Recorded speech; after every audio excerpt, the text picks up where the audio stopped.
JoJo has fun.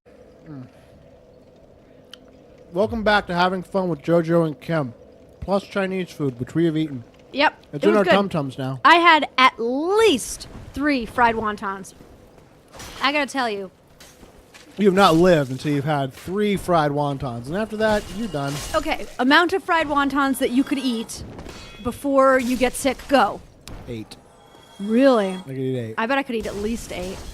Really? I've reached my limit here, though, at one point, and I think it was around that. Like, remember one time we got 2 orders of fried wontons? Yes. I ate an entire order by myself, which I think was at least 6. Wow, you really love the fried wontons. It's the cream cheese. It's super good. If they would just heat up cream cheese and let me eat it, that's all I want. Yep, that's what cheese curds were. Ooh, ooh, ooh. Mike and I made cheese, and by that I mean Mike made cheese. How was it? It was good. The queso fresco is consistently very good. However, it crumbles a lot more than like the stuff that you buy at the store. It's a lot more crumbly. It's kind of what you want, right? And then with the whey, we made ricotta. Oh, nice. And the ricotta was delicious. And I made calzones. However,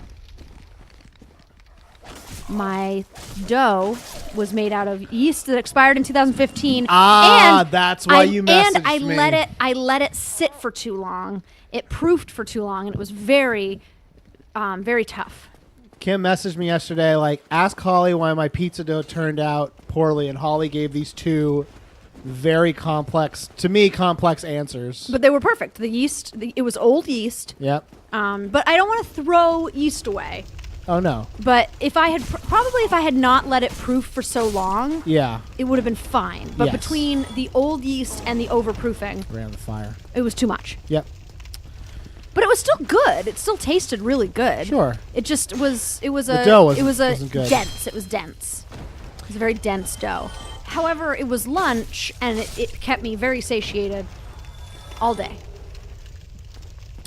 So, this is unrelated to that. That's but, totally fine. I'm done. Well, it's sort of related. So, was there an article going around that says Paul Hollywood's handshake is an example of toxic masculinity? Yes, and I'm so glad you mentioned that. Why is that? I thought he's just like shaking hands and like he was stingy with his So handshakes. I've thought about this a lot, and what I think is this is somebody being overly sensitive about something, and they're not thinking complex enough about it. You're gonna die. You think so? So I think the reason that Paul Hollywood gives a handshake is because originally he felt that that's what he had to offer, because Mary Berry is this amazing, like, she adds substance where he can only give respect. Yes. Because he does not have that clout that she has. That makes sense to me. And so, like, to him, because he's essentially a celebrity, whereas she's like a real chef. Yes. And so he's giving handshakes, and he gives a pretty equal handshake to men and women, and it's the same handshake. He's not. I know he gave 2 handshakes or 3 handshakes in the same round, which was insane. Spoiler. Anyway, so I really think that person was just overly sensitive because they're thinking of handshakes in general as being toxic masculinity. But the fact is, it's not like he's hugging the women and he's handshaking the men. well, yeah, if he was hugging the women and handshaking the men, then that would be a little different. Oh, absolutely. But that's not what he's doing. He's just shaking hands. He's just shaking hands. and also, his handshakes come after like a pause of like, I need to decide if I'm going to handshake this person. Yeah. From the skill of their bake. yeah, and it's just dynamite, and I really like it. It's a classy and I really move. think it's very classy, and I really think it's like if you it's like what you're supposed to do if you win in a round of golf. You shake the hands of Yeah. your opponent, you know? And I think so. I have to. So I'm not great at gender politics. Like, I don't know a lot about it, but I feel like when I look at what Paul Hollywood is doing, if Mary Berry did it, would I think that was weird? Would I think it was unnatural? Would I think everything that he's doing would seem fine if Mary Berry was doing it? And so I think that it's fine. Yeah.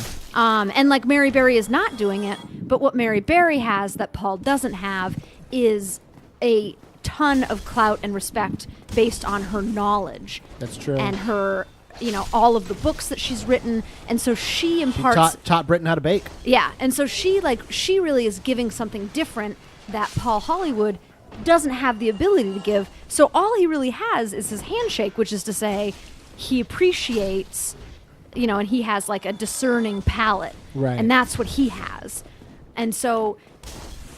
Like, that's the difference between the two of them. And it's not that he's like, oh, you're getting my handshake. So it's just a misinterpretation of his handshake. I hope everyone's appreciating this. Yeah. So the person who wrote the article is seeing it as, oh, he thinks his handshake's so great. But I'm wondering who wrote it. Because I'm wondering if it's like... Stodgy Mick, I have a bone to pick with shit that I shouldn't. Well, part of me is like, is it genuine or is it someone who's trying to get like views? Because that's the kind of title of an article that, and clickbait? I hate to say it, yeah, it's clickbaity. It's got a level of clickbait to it. But it's like scholarly clickbait. Yes, it's clickbait for people who think they're super smart. Well, we've talked about it a lot, and we think we're super smart. I don't think I'm smart. Well, somebody does. I just think I know how to answer questions. I don't. Yeah. I mean, you do, but I don't think I do. Oh. No, I'm sure we could probably, like, if we had to answer a question, we'd probably figure out Did you see me in Wheel of Fortune? I just gave you the answers. I know, which means you got them before me, but I used the knowledge better. Yeah. But That's sometimes what I a gave you... doctorate will get you. But sometimes I gave you the wrong answers. That's true. The Check. Volkswagen Tijuana was one of your finest. Tijuana. I still don't know what that fucking Volkswagen was, but whatever. It's the Tiguan. The Tiguan. I need to fix my weapon. So I'm gonna, check yourself. before you riggedy wreck yourself? Before you riggedy wreck yourself. Check yourself before you riggedy wreck yourself. Oh my God, my brother. Because this shotgun blast is bad for your health. My brother. How thoughtful, Ice Cube. Just sent me classic Masala Hut egg curry recipe. Sent it to me and my mother.